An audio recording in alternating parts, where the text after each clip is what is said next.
Hi, and welcome to the workshop. Hello. Yes, indeed. You threw me by talking. Sorry. You don't normally do that until we don't need it. As I was saying, could be the last time. It's going to be a little bit different this week because Paul and I have been so busy getting ready for our humanitarian aid mission to Ukraine that actually we haven't really got much done in the workshop. So we've got some stuff ready for you for next time, but not for this time. But we have still got time to have a bit of a chat, obviously, and answer some more of your questions. Now, you remember the Amx5 that had the overheating problem from Emily Lishman-Golland? Yeah, cool. Well, actually, of course, we took a little bit of time to get around to what was actually wrong with it potentially, and we'd forgotten about the fan. Very obvious thing to check. You always check the obvious things first, and it turns out that actually she did actually then do a sort of a coolant flush. She put on a new cap as we'd recommended, did all that kind of stuff, fixed some suspension parts on the side, went for a test drive, and it's still overheated. So then she actually checked the fan, as we suggested, and it wasn't coming on. So, okay, fair enough. So she went through everything, actually wired the fan directly, then it was fine, and you can hear the relay clicking. She even changed the temperature sensor to make sure that was okay. And then eventually, she actually had a bit of a wiggle with the cables themselves, checked the connectors, and it turned out that was the problem all along. So as I said, you should always check the really simple stuff first. But there we go, so now it's all sorted. So well done, Emily, that's good. So she's now getting on with all the other bazillion jobs that are going to need to be done on that vehicle. Fantastic. That's very cool. So we also have another question here from Pat Wilson. I'm just wondering if we can help him out. He's got a 2004 Volvo V40. Okay, yeah. And it's got a bit of a strange noise coming from the engine bay. You can hear it here. Okay. Now, it's quite a weird noise, isn't it? I mean, that's quite a strange sound. But and he thinks that maybe it's something to do with, you know, the timing chain or whatever. But I think that would normally be a kind of a constant clatter, wouldn't it? It'd get worse and worse. But it would just be I had a strange noise on my van, and not your music taste. no, it wasn't my music taste. So basically on tick over, I was getting a horrible vibration. And it turned out it was the overrun pulley on the alternator. So I changed it, problem solved. And also on another one of my vehicles, a Volkswagen, same thing. When it was ticking over, the power steering was kind of making noise, the power steering pump, and the fan belt was jumping, the drive belt. Overrun pulley on the alternator. It's kind of causing like a vibration. Yeah, so I'm not sure, 100% sure whether a Volvo V40 has actually got an overrun pulley, but it might be a good place to start. So that's a great thing to check, actually. I think it was £20 and it fixed the problem. Well, that's a really good thing. I mean, the only other thing I can think of is there might be some kind of idle sort of pulley inside all your timing belts, because that noise is kind of like it's something sort of going into vibration and then kind of straightening up and then kind of going into vibration and straightening up. So probably have a look at those two things, but I guess the cheapest, easiest fix is to look at that alternator first. Overrun pulley, yeah. There we go. Well, thank you. Great question. Thank you. Now, I've got another question here from Jason Pascoe. He's got a Ford Transit minibus. He's converting to a motorhome. Now, it's obviously got kind of a fiberglass body on it, and he's just noticed that the inner wings are getting quite rusty and a bit worried about how to repair them, because obviously you can't take the fiberglass off to get the wings off to get to the inner wings. And I'm looking at that damage, and it is, you know, it's pretty nasty, but it's kind of what we used to have all the time on cars in the UK. I think really the thing to do is just to cut away all the rust, isn't it? Just to get to good metal. Yeah, that's really important when you do any repair, isn't it? Clean it back so you've got some decent stuff. Because if you're trying to weld into where there's still a little bit of rust, it's going to spit back, it's going to be really horrible. So just clean it away or grind it away. Just use a nice thin grinder and then just get that metal so it's all clear. It's going to look quite scary to start with, and then just basically bend up some metal to put back and to weld it back in place. Make sure you've disconnected the battery. Yeah, use a little top tip, isn't it? Use some thin card. To get the profile and then transfer the card profile onto the steel, draw around it, form it.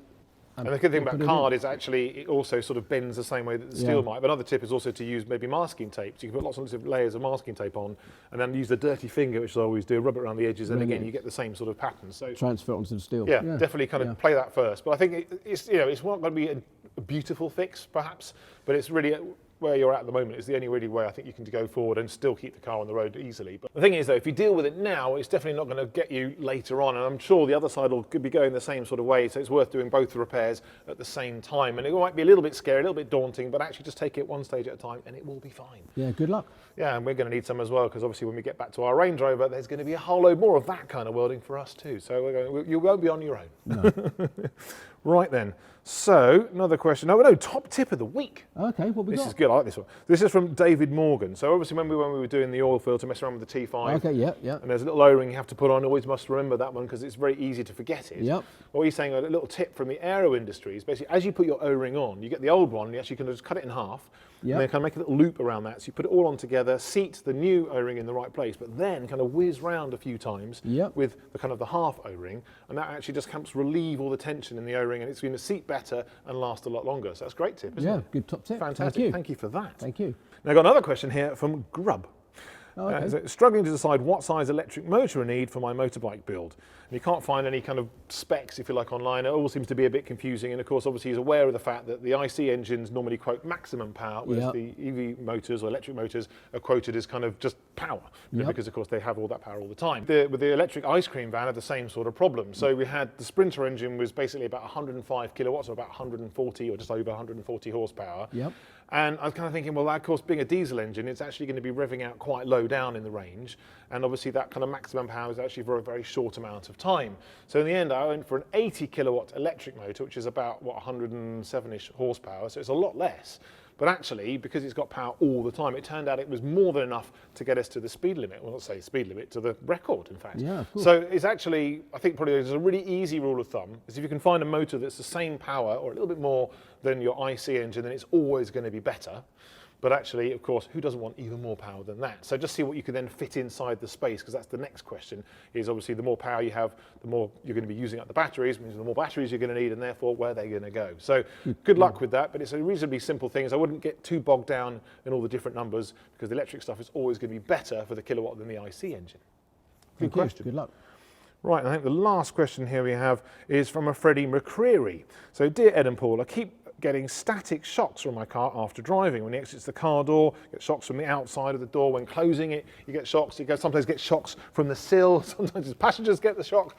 What's causing it? Well, it's a really good question. It's static, isn't it? It is static electricity. So it could be a number of things. Obviously, with a lot of modern clothing, they've got man-made fibres, and of course, often the interior of cars are also made out of man-made fibres. If they're different fibres, they literally rub up the wrong way, and you end up with a static build-up on you, a different static charge on your vehicle, and of course, then when you actually get to Earth, then you can obviously all that electricity wants to discharge and kind of naturalise or neutralise, and that's what gives you the little shock. Now, obviously, back in the day with older tyres, there's a lot of carbon in those tyres, so that actually helps discharge the electric charge. Now, but with modern tyres, especially the sort of low resistance or low rolling resistance tyres, they actually have less carbon in there, which means they kind of hold the charge a bit more. So then you have to start thinking about other ways of discharging that charge before you get out of the vehicle. So if you actually hold on to the metal part of your car as you get out, then of course then the bit that's making the contact with the earth is then your feet, and because it's probably rubber sole or something, then it's going to take a little bit longer to get out, so you hopefully won't get the zap. Another thing to do is get maybe a little coin or whatever and actually touch that onto the metalwork, so then of course the spark happens between the coin and the bodywork rather than yourself or your finger. It's another possibility. But of course, back in the 80s, I guess, used to get these... Oh, a little strap, attached to the rear bumper and then went onto the floor. Yeah. Perfect. And of course, that keeps that earth all the time, or at least when you're stopping, it comes down and touches the ground. And of course, that also helps discharge that charge. So there are a number of things you can do, but mostly it's going to be about kind of reducing sort of like your man-made fibres in the first place. So obviously you've got leather seats, that's probably going to help. If you wear leather shoes, that's probably going to help. So obviously cotton clothing can also help a little bit, but it's one of those things you just can't get away from. But also another thing you can do, because glass, although it is an insulator, it will also help disperse some of that charge. If you touch the windows a little bit, then that will also kind of slow things down rather than maybe going through the metal. So there's a number of things. You can't really get rid of it, but you can kind of manage the problem. So good luck with that. Yeah, good luck. Well, actually, talking of static, that's all you're going to get from us next week, because we're going to be busy driving. But we will try and keep you updated when we can, obviously. And when we get back, we'll do a nice live and we can answer all your questions and we can kind of show you how we got on, which will be fantastic. So that'd be good. Yeah, so you've done your repacking? Yeah, pretty much. Got some snacks? Look at this. I've got some snacks for us. I've got some Yorkie bars, because now we're truck drivers. You've got to eat Yorkie, haven't you? Fantastic. It's good stuff. In fact, for those of you who aren't based in the UK and were subjected to terrible advertising back in the 70s, in 76 I think it was, there was a brilliant advert about a truck driver, and only Yorkie was manly enough for him. So there we go. That's why that's stuck. Well, I've got some snacks. I mean, I've got some little cheesy things. Okay. Which are, you know, I like cheesy things. And I've got some more cheesy things. Okay. And then I've got some chocolate, right, which is quite nice. And I've got some more chocolate, which is even nicer. Okay. And I've got some lovely caramel bars. This isn't your first rodeo, is it? No, it's my second. And I've got some water as well. Just the one. That's good. Just the one. But there are a lot of drivers, of course, so it's good that you're going to be showing. Yeah, well, that's just for me, actually. And that's just for the first day. Okay, fair enough. But talking of your first rodeo, I mean, obviously, when you were a truck driver, you got your HGV1, you actually used to be a roadie.